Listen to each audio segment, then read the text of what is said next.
and we're moving from, effectively, the Knightsbridge end of Chelsea down to the real Chelsea, the village of Chelsea itself. Old Church Street is the oldest street in Chelsea. It's at least 1,000 years old, possibly much more than that. What do we know about Sloane Square? Anything? After Sloane, is it? After Sir Hans Sloane, yes. Sir Hans Sloane, arguably the daddy of Chelsea. Very clever man, a botanist, and you hear more about him on the other walks, but effectively he bought the Manor of Chelsea about 300 years ago, and he was a collector of plants, a collector of art, and he married his daughters, as they did in those times, into very wealthy families, known as the Cadoggans and the Sloane Stanleys. And when Sir Hans Sloane passed away, of course, his daughters married into those families became the heirs to Chelsea. As you walk around Chelsea, you might see the names Sloane, as in Sloane Street, Sloane Square, Cadogan, Cadogan Place, Cadogan Gardens, Cadogan everything, and also, of course, Cadogan Hall, just around the corner. 1868 was the year when the London Underground service began. And that was one of the first buildings to be put up to house the District Line and the Circle Line, which of course were the two main lines running through London. Unfortunately, it was bombed during the war. Its building next door was built 20 years later, but survived the Blitz, survived the war. One of the most famous theatres in London, the Royal Court. It was where George Bernard Shaw put on his first plays to see how they'd go down. And ever since, it's been, if you like, an experimental theatre where new playwrights put on their work, and if it's accepted, then it goes to the West End, if they're very lucky. It's known as the Cathedral to the Arts and Crafts movement. There are more artifacts, works of art, stained glass in this one building than anywhere else collected in London or indeed in Britain. Peter Jones is the best example of Bauhaus apartment architecture in the UK.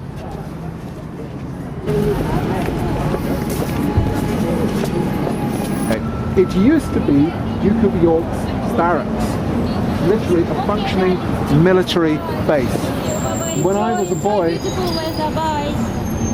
there was a wall along here, military trucks going in and out all the time. Of course, today it's belonging to Saatchi Gallery. That store should have been preserved. It used to be called the Chelsea Kitchen. And the Chelsea Kitchen was perhaps the most famous eatery on the King's Road for at least 45 years. Run by an Italian family, they used to produce 3-course meals, good meals, for under £5.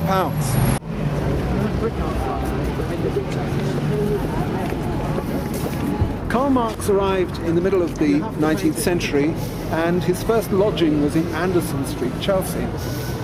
Having been expelled from Germany as he was in 1848 after the revolutions, he continued. He made that the trademark of his life in London. He would go from flat to flat, house to house, never paying the rent, and being thrown out after a short time.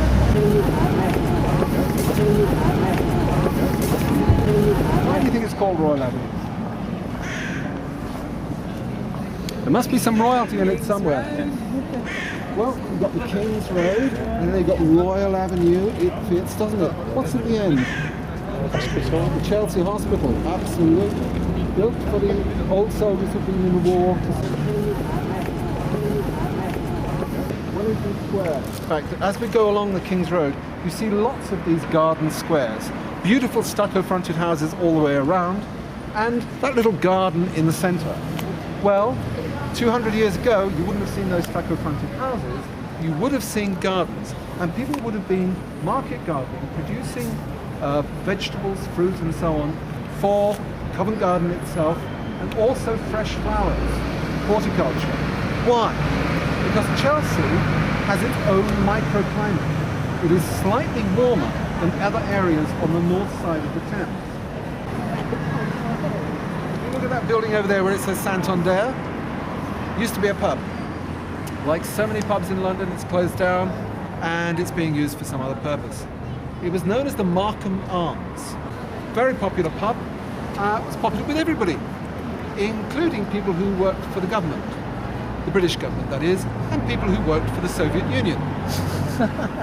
They'd have parties on Saturday morning, and just to liven the whole thing up, they'd have piles of confidential documents, which they would pass on for piles of cash. Bywater Street. If you look down it as you pass by, tell me what you think of the colours and whether it reminds you. Because actually, the fictional home of George Smiley, John le Carré's character, he lived, it is said, down in Bywater Street. Why would the head of the Secret Service live in Bywater Street? Next to the pub. Do you know? I've just realised something. That's right, that could be. He knew all about it and he was taking a cut. I stopped in front of this building here. And this really is, well, perhaps the most beautiful building on the King's Road at the moment. And I'm not looking at these two either side. I'm looking at that building in the middle.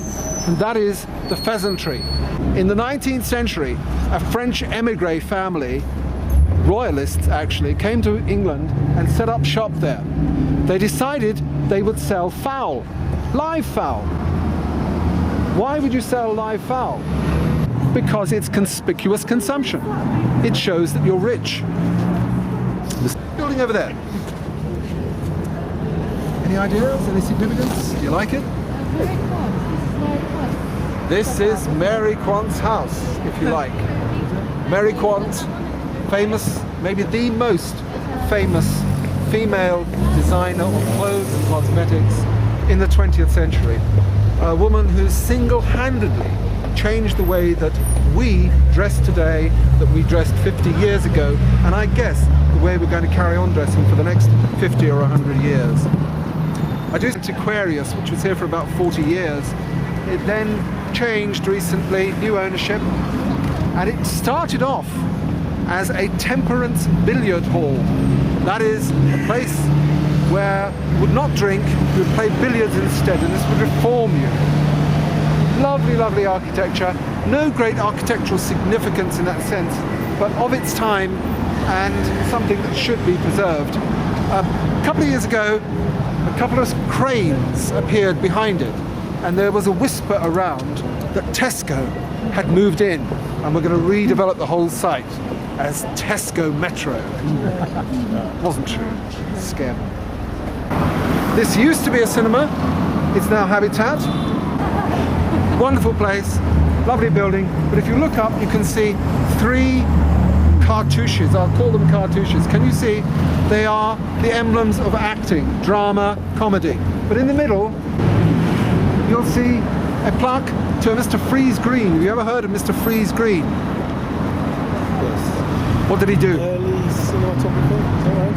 Yes, early cinematographer. In fact, arguably the world's first. Yeah. And it's a very ancient pub. They say it goes back 200 or 300 years. I think the argument is it goes back a lot further. Because if you ever go in for a drink, and don't ever do so on a Friday or a Saturday night, okay? You won't get in.